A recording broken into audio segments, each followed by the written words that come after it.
application review, business review, investment, lifestyle, social politic.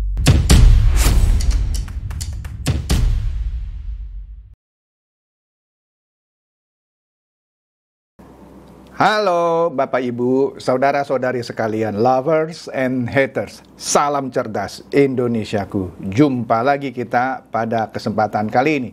Bagi Anda yang belum subscribe channel saya, silakan subscribe channel saya.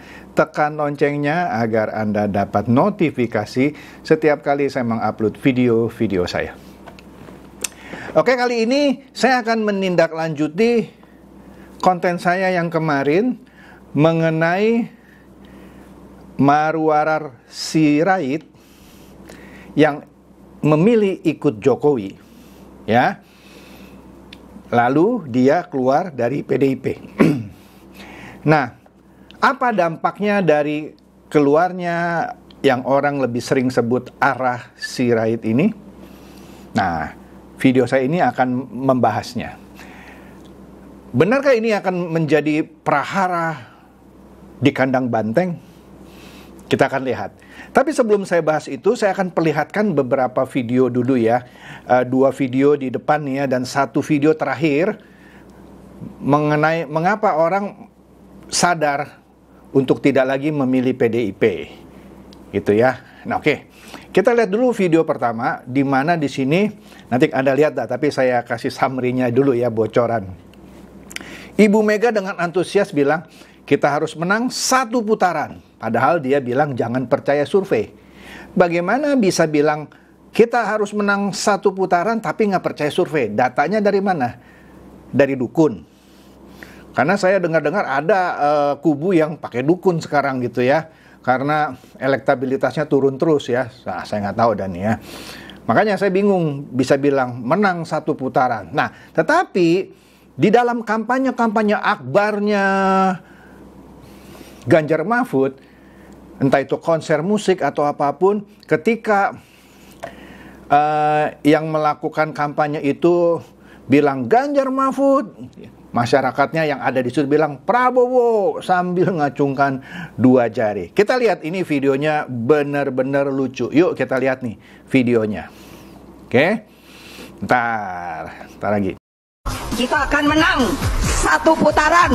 Siap! Siap!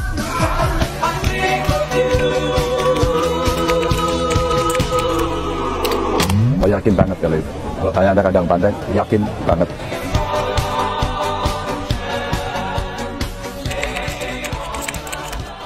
Ganjar Mahfud!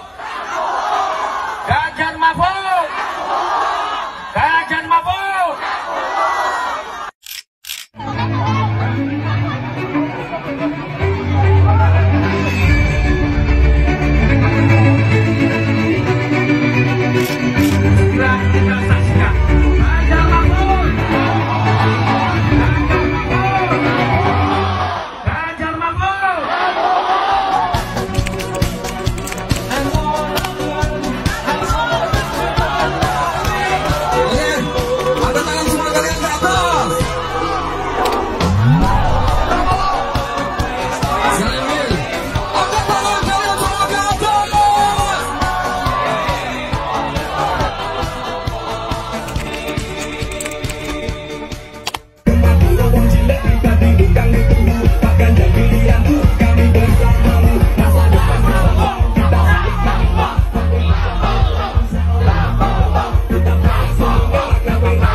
Lucu ya, konsernya konser 03, tetapi yang datang all in Prabowo.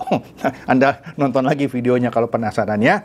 Kemudian ini video saya pendekin gitu ya. Memang saya dapat juga yang versi pendek dari video yang saya tayangkan di konten saya kemarin. Ini anaknya Haritanu yang berbicara di depan para relawan 03, tapi dia salah ngomong Prabowo. Sama kayak tadi. Yuk kita lihat ini, videonya lucu juga. Makanya Anda harus lihat ini gitu ya. Yuk kita untuk bisa memenangkan paslon nomor urut 3 Prabowo, Ganjar Pranowo dan juga Baik, Pak Ganjar baik, tapi kan aku milih Prabowo. Milih Ganjar Pranowo. Amin Allah. keselip. Ya kan, anaknya Pak Haritanu mau ngomong Pranowo jadi Prabowo. Kemudian yang Gus Ali ya, kalau nggak salah namanya juga sama, mau ngomong Pranowo jadi Prabowo. Nah, ini udah tanda-tanda alam ini ya, tanda-tanda alam. Masih orang nggak nge gitu. Nah kita lihat ya, kasus keselip lidah ini, kalau tadi oke lah kita bilang selip lidah, tapi kalau yang konser tadi bukan selip tangan, begini gitu, bukan selip tangan, bukan selip lidah juga, Prabowo, orang konsernya 03. Nah di sini TV One mengulas bahwa Wakil Ketua Tim Pemenangan atau TPN Ganjar Mahfud, Angela Tanu Sudibyo, anaknya Haritanu, ya, menjadi sorotan publik setelah menyebut nama Prabowo Subianto di acara deklarasi dukungan relawan Ganjar Mahfud. Wakil Ketua Umum DPP Partai Perindro, Syafril Nasution, menanggapi hal itu dan mengatakan insiden itu bla bla bla. Ya, lucu nggak? Lucu lah kalau buat saya. Kemudian ini momen di mana baik Anies maupun Ganjar didatangi oleh orang-orang yang ngefans lah sama mereka, tetapi ketika minta foto ngacungin 2 jari. Kita lihat lagi ya nih videonya. Aduh, lucu nih. Kita lihat. Dipegangin ya. Ya Pak. Ayo teh.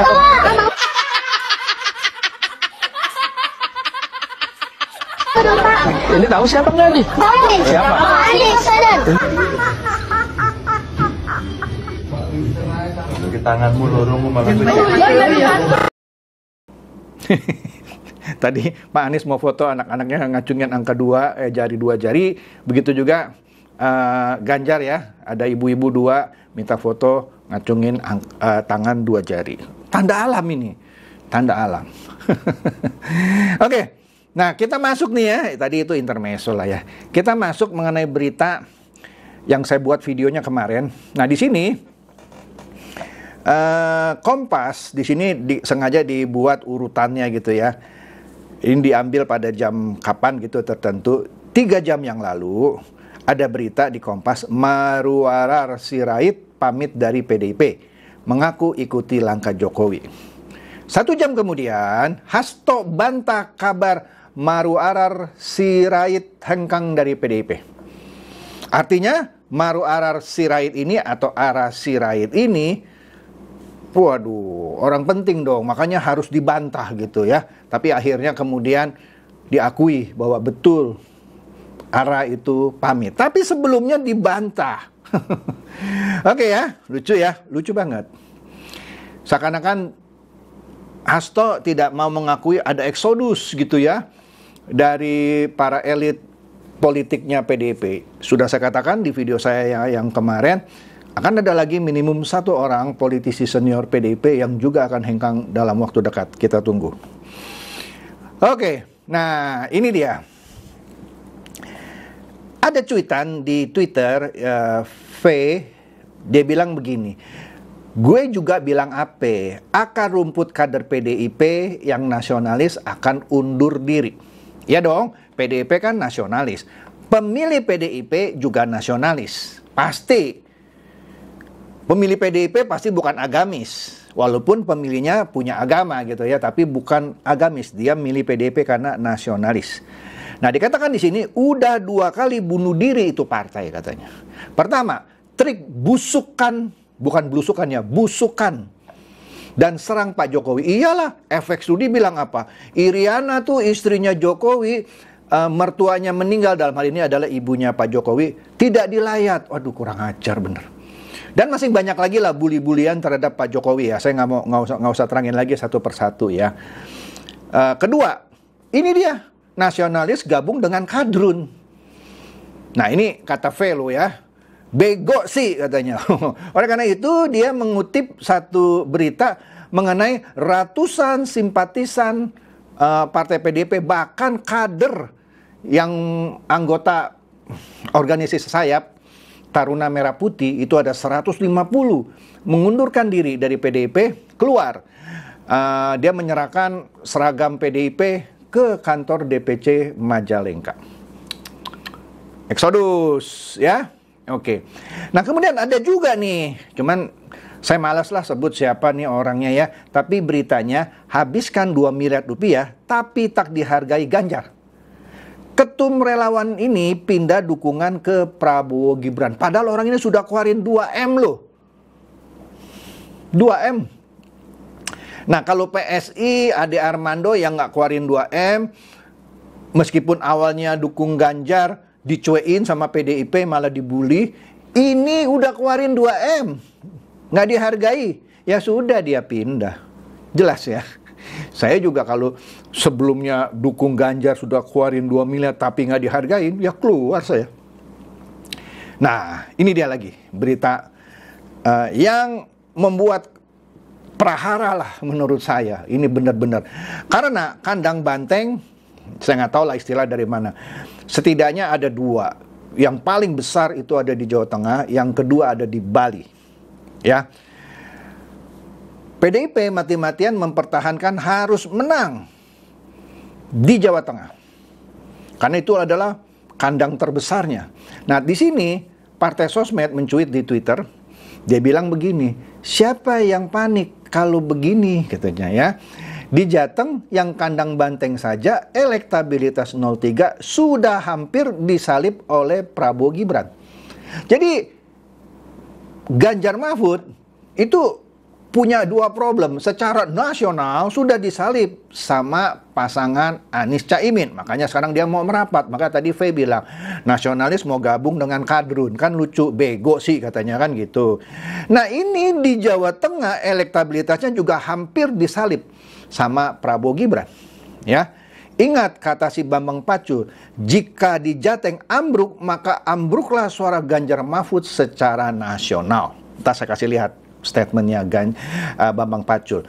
Di sini Partai Sosmed mengutip kompas.com yang memberikan info bahwa elektabilitas Ganjar Mahfud di Jawa Tengah mencapai 31,6%. Memang lebih tinggi.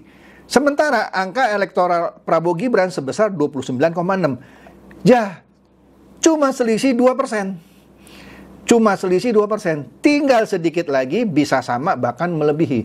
Kalau sampai disalib, wah hancurlah ya suara Ganjar Mahfud secara nasional. Sekarang aja sudah ambruk sih ya, apalagi ini direbut lagi Jawa Tengah. Oke. Nah, oleh karena itu ini sebuah talk show kali ya ini ya. Bambang Pacul bilang Ganjar ambruk di Jateng, Republik ambruk. Republik sih nggak ambruk, maksudnya kandang bantengnya ambruk, prahara nih ya. Iya nih Kompas tuh yang bilang. Nah, kemudian ternyata bukan hanya relawan Ganjar saja yang pindah ke Prabowo Gibran. Relawan Anies pun kompak, ikut-ikutan pindah ya. Nah, kalau tadi videonya itu lagi kampanye Ganjar Mahfud, para pesertanya yang ikut kampanye Prabowo gitu. Nah, ini sama kejadian ya. Ketika Anies berkampanye di Sorong, diteriaki Prabowo gitu kira-kira ya. Nah, Anies biasalah ya kan, retorika ahli lah dia ya. Normal saja. Justru itulah demokrasi. Dari mana demokrasi lu? Lagi kampanye mestinya disambut dong begini gitu, bukan begini. Oke. Nah, oleh karena itu menurut saya ini masuk akal. Kalau Fahri Hamzah berpendapat bahwa sebulan terakhir ini, ya terutama akhir Desember sampai Januari ini, eksodus besar-besaran semua kutub. Baik itu dari kutub 03 maupun kutub 01 ke tengah, ke kutub 02. Sudah terjadi. Makanya kalau nanti terjadi satu putaran dan orang masih ngoceh, curang itu nggak mungkin satu putaran. Shut up. Ya. Nah, ini nih saya mau tekankan. Selama ini kan orang-orang PDIP bilang ada pelanggaran konstitusi, anak haram konstitusi, ada paman Gibran. Padahal mereka sendiri Anda lihat di sini nih, Cuitan Partai Sosmed, ini juga udah pernah saya bahas ya. Hasto akui PDIP ikut lirik Gibran jadi cawapres Ganjar. Artinya Gibran itu sebenarnya mau dijadikan cawapres Ganjar. Artinya dia juga berharap dong MK mengabulkan gugatan itu. Tapi kenapa ketika Gibran diambil sama Pak Prabowo dan Ibu Mega mengambil Mahfud, ngoceh terus. Bilang ini konspirasi lah, cawe-cawenya Jokowi, MK itu nggak benar. Padahal mereka juga mengharapkan. Kan lucu ya, lucu banget. Nah sekarang kualat ya, kena karma gitu namanya. Nah ini ada video lagi. Yang ditakuti Megawati adalah rakyat sadar sejarah atas perilakunya saat menjadi presiden.